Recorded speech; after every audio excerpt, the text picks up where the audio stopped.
What is happening at St Mary's Telford, the nursing home, the assisted living housing, the disability services, and indeed what has already happened with the Caritas Convalescence Centre in terms of the execution or attempted execution of a tactical liquidation and a manufactured insolvency at the expense of the workers who worked providing these services and the residents and service users at the St Mary's Centre and at the homes there is an absolute scandal.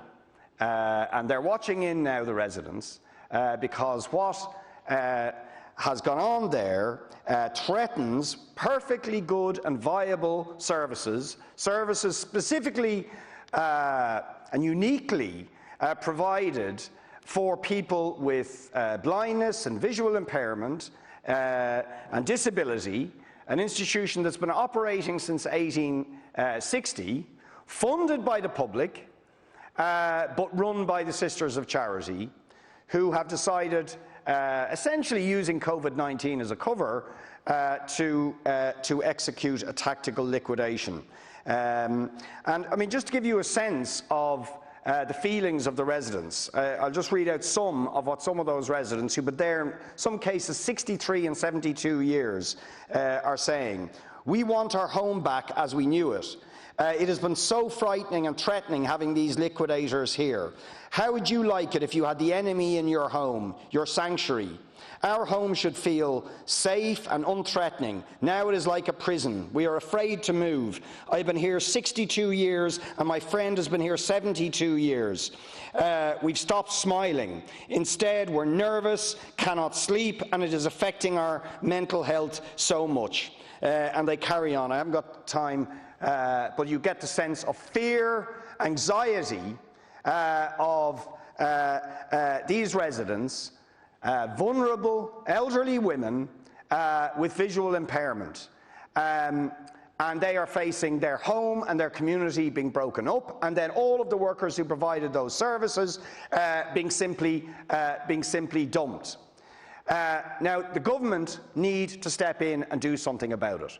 The social housing element of this was originally financed by Dublin City Council. The services were funded by the HSE, but the Sisters of Charity owned companies who run this have manufactured an insolvency and are looking for a liquidation that they should not get, because the insolvency is, as I said, manufactured.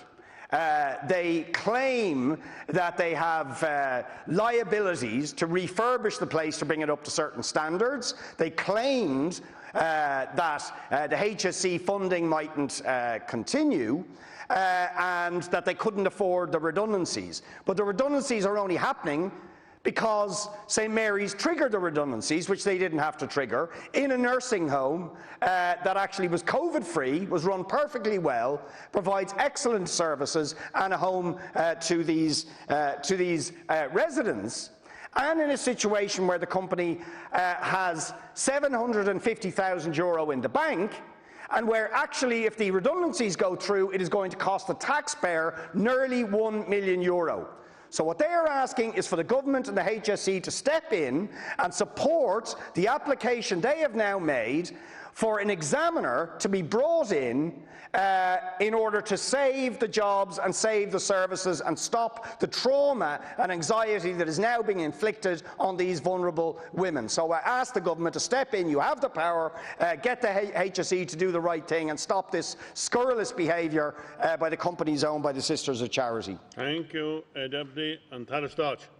I would like to thank Deputy Boyd Barrett for raising this important issue. And a key principle underpinning government policy is to support older people to live in their own home with dignity and independence for as long as possible. And in recent years there has been a shift in healthcare provision focus towards home care. Home support services are key in facilitating older people to remain at home, and with our ageing population will become increasingly important in the future.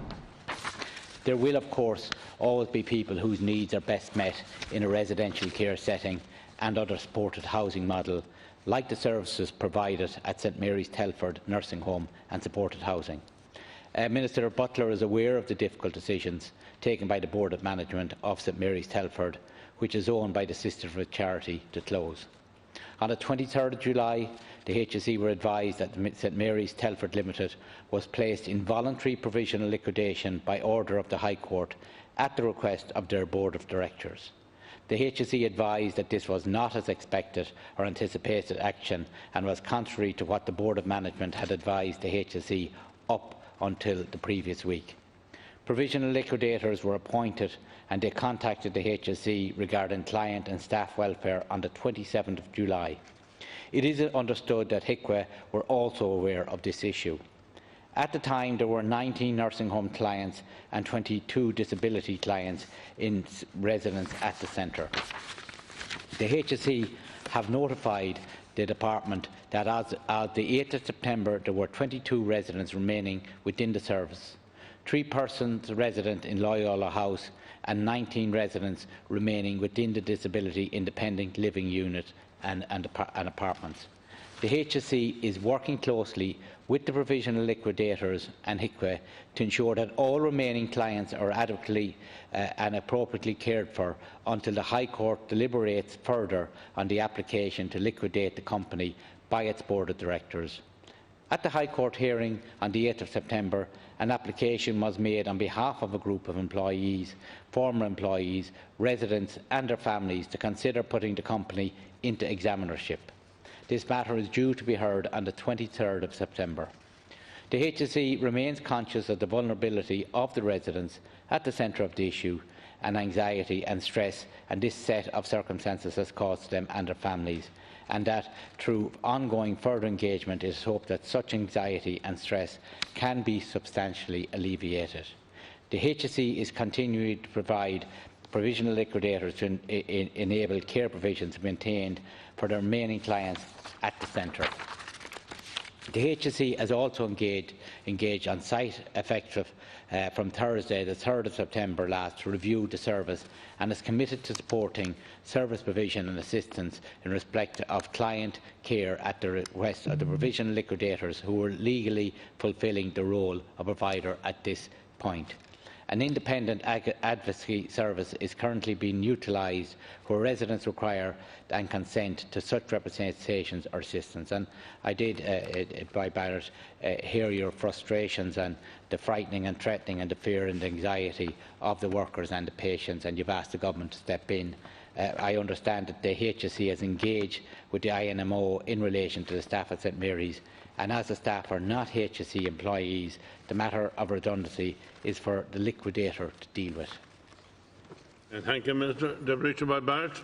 No, 2 minutes. No disrespect to you, but it's very disappointing, first of all, that the Senior Minister here isn't to deal with this very serious matter. Now, engaging with liquidators, engaging with the INMO in terms of redundancies, you know, that's just not good enough in this situation. Let me just finish the comments from some of those residents. Let us have our lives back so we can laugh again. To break up our community and friendship would be akin to death. We have not committed any crime. What have we done to deserve this? Now, what those residents want is to know that they can continue to live in their homes. And that means retaining that housing, that assisted living housing, maintaining that community, and maintaining the services, the disability services and the nursing home, which are perfectly good.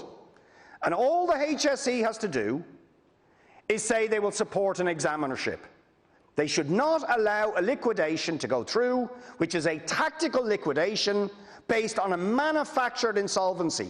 This is an institution that was financially washing its own face. Its so-called insolvency was manufactured on the basis of notional redundancy liabilities, which wouldn't be there unless they were letting the workers go. Don't let the workers go, maintain the services, there is no liability. The HSE have made clear that they were willing to provide funding towards the bringing up to standards that were necessary, and indeed the companies have money in the bank in any event. So there is no need for these services to close, and there is utterly no need to move these elderly residents for whom they have lived there in these homes for decades to cause them that stress and anxiety. So we don't want words about engagement and all the rest of it. The government must instruct the HSE that those services, those homes, that community are staying where they are. And if they decide to do that, if the political will is there, you can save the anxiety and fear that those residents are suffering and maintain vitally needed services for the blind, for the disabled, for the visually impaired, and indeed save the jobs of the workers who've done dedicated service and work for these service users for many, many years. That's what you need to do, Minister, and we need a commitment that you will do it. Thank you, Deputy. Minister, final reply. Again, I would like to thank the Minister, or for Deputy, for raising this issue, and on behalf of Minister Butler, I would like to reaffirm that the decision to close St Mary's was a course of action solely undertaken by the former Board of Directors. And I do hear you loud and clear that the residents want to continue to live in their homes with dignity, and you want to maintain the services and also the workers, the great work they've done. Provision liquidators have been appointed, and the HSE has confirmed that it is working closely with the liquidators and the Health Information and Equality Authority to ensure that all remaining clients are appropriately cared for. And at a High Court hearing, as I said, on the 8th of September, an application was made on behalf of a group of employers, former employees, residents and their families to consider putting the company into examinership. This matter is due to be heard on the 23rd of September. Thank you, Minister.